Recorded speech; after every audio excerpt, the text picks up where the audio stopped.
आते हैं अपने वो प्रिपरेटरी फेज की तरफ कि प्रिपरेटरी फेज में क्या हो रहा है।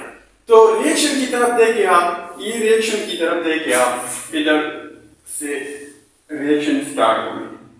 तो आप देखिए ग्लूकोज है, जब ग्लूकोज के साथ एटीपी रिएक्शन करेगा तो ये एटीपी के पास क्या है, फास्फेट है। ये फास्फेट हेक्सोकाइनेज के थ्रू ये ग्लूकोज लेगा। जब ये फास्फेट लेगा तो एटीपी से क्या बनेगा, एडीपी मतलब इसके साथ क्या है, एक फास्फेट इससे लिया जाएगा। तो ग्लूकोज क्या बनेगा, ग्लूकोज 6 फास्फेट बनेगा। इसका मतलब ये है कि एक एटीपी आ गया, ग्लूकोज के साथ रिएक्शन किया, तो ग्लूकोज के साथ जब रिएक्शन किया तो एटीपी के पास एक फास्फेट था, वो हेक्सोकाइनेज के थ्रू क्या हो गया, ये ग्लूकोज ने वो छीन लिया। जब ये ग्लूकोज ने लिया ये फास्फेट, तो ग्लूकोज क्या बनेगा, ग्लूकोज 6 फास्फेट। ग्लूकोज 6 फास्फेट का मतलब ये है कि ग्लूकोज में कितने कार्बन है, ग्लूकोज में आपको पता होगा कि ग्लूकोज में 6 कार्बन है। तो 6 नंबर कार्बन पे इधर देखिए तो carbon number 1 to carbon number 6, तो मतलब ये है कि 6 नंबर कार्बन पे क्या अटैच है, तो ग्लूकोज के 6 नंबर कार्बन पे फास्फेट अटैच है। तो इस वजह से हम इसको कहते हैं ग्लूकोज 6 फास्फेट। मतलब ये ग्लूकोज एटीपी से फास्फेट ये ग्लूकोज लिया है तो हेक्सोकाइनेज के थ्रू, लेकिन कौन से नंबर कार्बन पे अटैच है, 6 नंबर कार्बन पे अटैच है।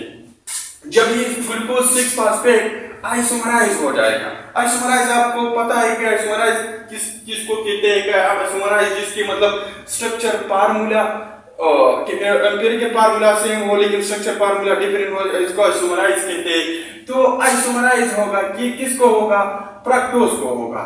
जब ये फ्रक्टोज होगा वो इधर तो एक मतलब वो एंजाइम इस्तेमाल होता है, तो इसको फ्रक्टो आइसोमराइज एंजाइम के थ्रू क्या बनेगा, फ्रक्टोज 6 फास्फेट बनेगा। इसमें मतलब आप देखिए ग्लूकोज में अल्डिहाइड ग्रुप है, तो ये अल्डिहाइड ग्रुप मतलब ये सारे स्ट्रक्चर को चेंज आइसोमराइज हो जाएगा। किस चीज में, फ्रक्टोज में कीटोन ग्रुप है, तो किसके थ्रू हो जाएगा, फास्फोफ्रक्टो आइसोमराइज के थ्रू हो जाएगा। तो इसके बाद फ्रक्टोज 6 फास्फेट मतलब है वो फर्दर रिएक्शन करेगा, तो किसके साथ रिएक्शन करेगा, जब एटीपी आएगा और फ्रक्टोज 6 फास्फेट के साथ रिएक्शन करेगा। जब ये एटीपी आ गया और फ्रक्टोज 6 फास्फेट के साथ रिएक्शन करेगा, तो जो एटीपी के फास्फेट है वो कार्बन जो फ्रक्टोज के कार्बन नंबर 1 पे है, जो फ्रक्टोज के कार्बन नंबर 1 है, ये फ्रक्टोज एटीपी से फास्फेट लेगा और कार्बन नंबर 1 पे अटैच करेगा। तो ये किसके थ्रू होगा, फास्फोफ्रक्टोकाइनेज के थ्रू होगा। तो जब ये फ्रक्टोज 6 फास्फेट एटीपी के साथ रिएक्शन करेगा, ये एटीपी से एक फास्फेट लेगा, तो किसकी वजह से, फास्फोफ्रक्टोकाइनेज के थ्रू। तो क्या बनेगा, फ्रक्टोज 1,6 बाई का मतलब ये है कि एक फास्फेट कार्बन नंबर 1 पर अटैच है और एक फास्फेट कार्बन नंबर 6 पर अटैच है, तो बाई आएगा। तो बाई फास्फेट का मतलब ये कि 2 फास्फेट अटैच है फ्रक्टोज में, एक नंबर कार्बन नंबर 1 पे, दूसरा कार्बन नंबर 6 पे। तो जब फ्रक्टोज 1,6 बाई फास्फेट बन गया, तो बाद में ऐसा होगा कि इधर तो एक रिएक्शन और हो जाएगा अल्डोलेज एंजाइम के थ्रू। ये फ्रक्टोज 1,6 बाई फास्फेट ये अल्डोलेज एंजाइम आएगा और ये मतलब जो हाफ सेंटर पे मतलब इसको ब्रेक तोड़ देगा और इसको 3 कार्बन में चेंज करेगा। तो आपको पता है फ्रक्टोज में 6 कार्बन है, तो ये 3 कार्बन में चेंज करेगा। किस तरह चेंज करेगा, इधर देखिए। तो आप इधर देखिए, तो फ्रक्टोज 1,6 बाई फास्फेट था, तो अल्डोलेज एंजाइम आएगा और अल्डोलेज एंजाइम ने ये फ्रक्टोज को मतलब हाफ सेंटर पे तोड़ दिया और दोनों मतलब ये 2 कंपाउंड बन गए। तो एक कंपाउंड बन गया DHAP, मतलब DHAP, और दूसरा बन गया 3PGAL। 3PGAL का मतलब ये है कि 3 नंबर कार्बन पे फास्फेट अटैच है और इस कंपाउंड का नाम है फास्फोग्लाइसिल एल्डिहाइड। तो ये फास्फोग्लाइसिल एल्डिहाइड में कितने कार्बन है? 3 कार्बन है। तो इधर ये देखिए DHAP, डाईहाइड्रोक्सी एसीटोन फास्फेट। ये डाईहाइड्रोक्सी एसीटोन फास्फेट में क्या होगा? ये खुद बहुत, मतलब ये कीटोनिक फॉर्म में है और ये एल्डिहाइड फॉर्म में है। डाईहाइड्रोक्सी एसीटोन कौन सी फॉर्म में है? कौन सी फॉर्म में है? कीटोनिक फॉर्म में है। और PGAL, फास्फोग्लाइसिल एल्डिहाइड, कौन से फॉर्म में है? कौन से फॉर्म में है? तो ये एल्डिहाइड फॉर्म में है। तो इसको देखिए आप,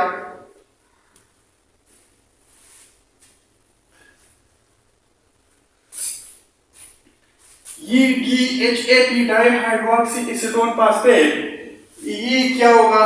ये चेंज हो जाएगा PGAL। तो इधर भी PGAL बनेगा, इधर भी 3PGAL बनेगा। तो 3 मैंने आपको लिख दिया कि 3, इस वजह से मैंने लिख दिया कि 3 नंबर कार्बन पे फास्फेट ग्रुप अटैच है, तो इसी वजह से मैंने 3PGAL लिख दिया। तो आप देखें कि 3PGAL मतलब फास्फोग्लाइसिल एल्डिहाइड में कितने कार्बन है? तो इधर देखिए 3 कार्बन इसमें है, 3 कार्बन इसमें है। तो पहले मैंने आपको बता दिया कि फ्रक्टोज में 6 कार्बन थे, ऑल्डोलेज एंजाइम आ गया और इसको सेंटर पे तोड़ दिया, तो 3 में वो इक्वली डिस्ट्रीब्यूट हो गया। तो इधर देखिए DHAP जो डाईहाइड्रोक्सी एसीटोन फास्फेट, ये और इसको 3PGAL, जो ये एक दूसरे को एंटर कन्वर्टेबल है, मतलब वेरिएबल है, कांस्टेंट नहीं है कि मतलब ये है बन गया है तो सिर्फ बन गया है, मतलब चेंजेबल नहीं हो सकते। ये इंटर कन्वर्टेबल है, मतलब ये है कि डाईहाइड्रोक्सी एसीटोन फास्फेट से 3PGAL बन सकता है। तो किसके थ्रू बन सकता है? तो इंटर कन्वर्टेबल है। तो इस वजह से मैंने इस थ्रू के ये सारे ये फिनोमेना जो है ना, ये इंटर कन्वर्टेबल हो सकते हैं। किसके थ्रू? इसके लिए एक एंजाइम है, ट्राइओज फास्फेट आइसोमरेज एंजाइम के। किसके through? Triose phosphate isomerase enzyme के थ्रू ये क्या होता है? ये इंटर कन्वर्टेबल हो सकते हैं। तो बन गया 3PGAL। तो जब 3PGAL बन गया, ये 3 कार्बन कंपाउंड है। तो यहां तक 5 मैंने कह दिया आपको, इधर कह दिया कि प्रिपरेटरी स्टेप में भी 5 स्टेप है और ऑक्सीडेटिव स्टेप में भी 5 स्टेप है। तो इधर देखिए ग्लूकोज से क्या बन गया? ग्लूकोज 6 फास्फेट बन गया। तो दूसरे स्टेप पे ग्लूकोज जब 6 फास्फेट बन गया तो थर्ड स्टेप में फ्रक्टोज 6 फास्फेट बन गया। तो फोर्थ स्टेप में फ्रक्टोज 1,6 बाईफास्फेट बन गया। तो इसी तरफ चलते इस तरफ चलते हैं तो 5 स्टेप में क्या बन गया? DHAP डाईहाइड्रोक्सी एसीटोन बन गया। तो 5 स्टेप कंप्लीट हो गए, मतलब ये है कि प्रिपरेटरी फेज कंप्लीट हो गए।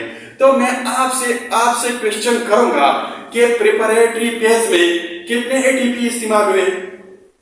देखिए प्रिपरेटरी फेज में कितने ATP इस्तेमाल हुए?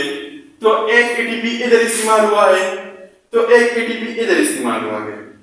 तो पूरे प्रिपरेटरी फेज में कितने ATP इस्तेमाल हुआ है? 2। तो इधर एक MCQs ये भी सुन लो कि ये भी सुन ले कि प्रिपरेटरी फेज में कौन से नंबर स्टेप पे प्रिपरेटरी फेज में कौन से नंबर स्टेप पे ATP यूज हो गया है?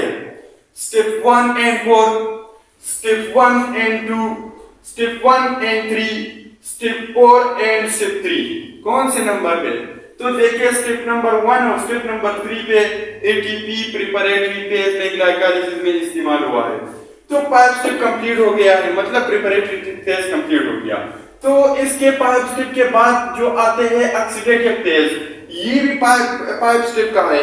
तो ऑक्सीडेटिव फेज भी 5 स्टेप में होते हैं,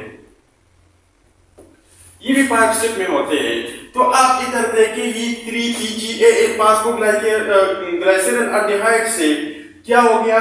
तो इससे एक हाइड्रोजन रिमूव हो जाएगा। जब एक हाइड्रोजन रिमूव हो जाएगा तो NADP तैयार गो का कड़ा है, तो NADP तो क्या हो गया, रिड्यूस हो गया NADH2 को। और जब NADH2 को तो वहां पे मतलब इसी दौरान क्या होगा, इसी दौरान एक फास्फेट साइटोप्लाज्म से आएगा, साइटोप्लाज्म से एक फास्फेट, यहाँ पे ATP नहीं है, आपको इसको उसी तरह सोचते हैं कि इधर ATP इस्तेमाल हुआ है, इधर से भी वो फास्फेट किया लेता है, वो ग्लूकोज ने ATP से फास्फेट लिया है, तो इधर डायरेक्ट साइटोप्लाज्म से फास्फेट आएगा और किसके साथ अटैच हो जाएगा, 3-फॉस्फोग्लाइसरल एल्डिहाइड के साथ अटैच हो जाएगा, तो क्या बनेगा, 1,3-बाइफॉस्फोग्लाइसरेट बनेगा। मतलब ये है कि 1,3 मतलब कार्बन नंबर 1 पे और कार्बन नंबर 3 पे जो फास्फेट आए हैं वो इन कार्बन के साथ अटैच हुए हैं, तो कार्बन कितने फास्फेट है, 1,3 मतलब तादाद में 2 है, लेकिन लोकेशन कहाँ है, कार्बन नंबर 1 पे और कार्बन नंबर 3 पे है, तो 1,3 2 है तादाद में, तो इस वजह से बाई हमने लिखा है कि बाइफॉस्फोग्लाइसरेट कंपाउंड बन गया है। तो 1,3 बाई BPG हम शॉर्ट में मतलब बोलते हैं, आपको सुना है, पहले मैंने बता दिया तफसील के साथ। तो 1,3-BPG के साथ क्या, वो 1,3-BPG से एक फास्फेट क्या हो गया, रिमूव हो जाएगा, वो किसके साथ रिएक्शन करेगा, ADP तैयार करा है, किसके साथ, जब ADP के साथ रिएक्शन करेगा तो ADP क्या बनेगा, ATP बनेगा। तो इसी तरह ये रिएक्शन इस तरफ भी चल रहा है, इस तरफ भी चल रहा है, हालांकि कंपाउंड 2 बन गए हैं, तो दोनों तरफ वो रिएक्शन आगे इंशाल्लाह आगे जाएंगे और इस रिएक्शन को कंप्लीट करेंगे। तो इधर भी मतलब वो वाला फास्फेट आएगा कार्बन नंबर 1,3 पे, मतलब वो 1,3-BPG बनेगा, फिर 1,3-BPG से एक फास्फेट रिमूव हो जाएगा, ADP वो रिसीव करेगा, जब ADP रिसीव करेगा तो ATP बन जाएगा। जब ये हो जाएगा ये रिएक्शन, तो इधर देखिए कि आप इधर देखिए 3PG मतलब एक फास्फेट इससे रिमूव हो गया है, इधर एक फास्फेट इससे रिमूव हो गया है, तो 1 वाला फास्फेट जो कार्बन नंबर 1 पे अटैच था वो रिमूव हो गया, तो क्या बनेगा, 3PG बनेगा। मतलब 3PG मतलब 3 नंबर कार्बन पे क्या अटैच है, फास्फेट अटैच है, तो ये फास्फेट क्या होगा, ये फास्फेट शिफ्ट होगा, phosphate shift to carbon number 2, तो फास्फेट क्या होगा, कार्बन नंबर 2 को मतलब अटैच होगा, मतलब जब अटैच होगा इसको तो क्या होगा, ये उसके मतलब जो इन्वॉल्व है म्यूटेज एंजाइम के थ्रू ये 3PGA को कन्वर्ट होगा 2PGA, मतलब कार्बन नंबर 3 पे पहले फास्फेट अटैच था, अब म्यूटेज एंजाइम के थ्रू जो रिएक्शन हुआ तो इसके थ्रू क्या हुआ, तो ये फास्फेट वो शिफ्ट हो गया कार्बन नंबर 2 पे, तो क्या बनेगा 2PG, मतलब ये है कि कार्बन नंबर 2 पे आप ग्लाइसरल में जो कार्बन नंबर 2 है उसमें फास्फेट अटैच है, तो इसके बाद क्या होगा 2PG, जब 2PG कंपाउंड से ये इस कंपाउंड से जब वाटर रिमूव हो जाएगा, तो वाटर किसके थ्रू रिमूव हो जाएगा, इसमें एक एंजाइम इन्वॉल्व है इनोलेज के थ्रू, मतलब 2PGA से वाटर रिमूव हो जाएगा, तो क्या बनेगा 2-फॉस्फोइनोल पाइरुवेट बनेगा। 2-फॉस्फोइनोल पाइरुवेट जब बनेगा तो जब 2-फॉस्फोइनोल पाइरुवेट बनेगा तो इधर देखिए 2-फॉस्फो मतलब कार्बन नंबर 2 पे फास्फेट अटैच था, ये 10 नंबर स्टेप पे ये फास्फेट इस फॉस्फोइनोल पाइरुवेट से रिमूव हो जाएगा। जब ये फास्फेट रिमूव हो जाएगा ये वाला, तो क्या ADP तैयार करा है, तो ADP क्या लेगा, ये फास्फेट लेगा और क्या बनेगा ATP। तो लास्ट स्टेप में देखिए, लास्ट स्टेप में मतलब ये है फास्फोइनोल पाइरुवेट के साथ वो पाइरुवेट काइनेज एंजाइम के थ्रू ये फास्फेट वो इससे रिमूव हो जाएगा और क्या बनेगा ADP रिएक्शन करेगा इस फास्फेट के साथ, मतलब ये इस फास्फेट को लिया जाएगा और क्या बनेगा ATP बनेगा। जब ये ATP बनेगा और फास्फेट इससे लेगा तो फास्फेट उससे लेगा तो क्या रह जाएगा, सिर्फ पाइरुवेट बन जाएगा।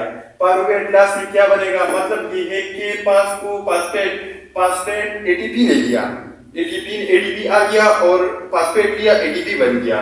तो एटीपी के थ्रू जो फास्फेट लिया जाए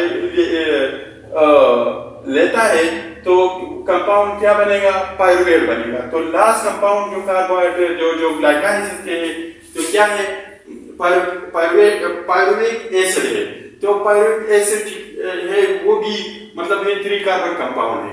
तो आप देख ले इसमें भी मतलब कार्बन 6 5 तक प्रिपरेटरी टेस्ट था, तो 5 के बाद 6 टेस्ट पे देखे, 6 स्टेडियो टेस्ट पे देखे, इसमें भी 6 स्टेप नंबर 6 से शुरू हुआ है। तो 6 स्टेप पे हाइड्रोजन वो रिमूव हो गया है और साइटोप्लाज्म से मतलब वो फास्फेट उसके साथ अटैच हुआ है। तो इससे 6 पे क्या बनता है, 3PGAL से 1,3-BPG बनेगा। 1,3-BPG बनेगा और 1,3-BPG जो एंजाइम इन्वॉल्व है फास्फोग्लाइसेरोकाइनेज के थ्रू 1,3-BPG ये एक एंजाइम के थ्रू जिसका नाम है फास्फोग्लाइसेरोकाइनेज के थ्रू क्या बनेगा, वो शिफ्ट होगा, वो मतलब वो चेंज होगा 3PG को, और 3PG म्यूटेज एंजाइम के थ्रू चेंज होगा 2PG को। 2PG को मतलब इनोलेज एंजाइम के थ्रू क्या बनेगा, फास्फोइनोल पायरुवेट बनेगा। फास्फोइनोल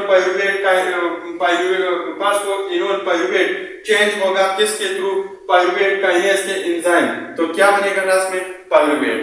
तो हमारे ग्लाइकोलाइसिस में 10 स्टेप है, तो बस है वो 10 स्टेप हमने तफसील के साथ आपके सामने में हमने पढ़ा दिया है। अगर कोई क्वेश्चन इश्यू हो तो कमेंट में बता दीजिए, आपको इंशाल्लाह आंसर मिलेगा।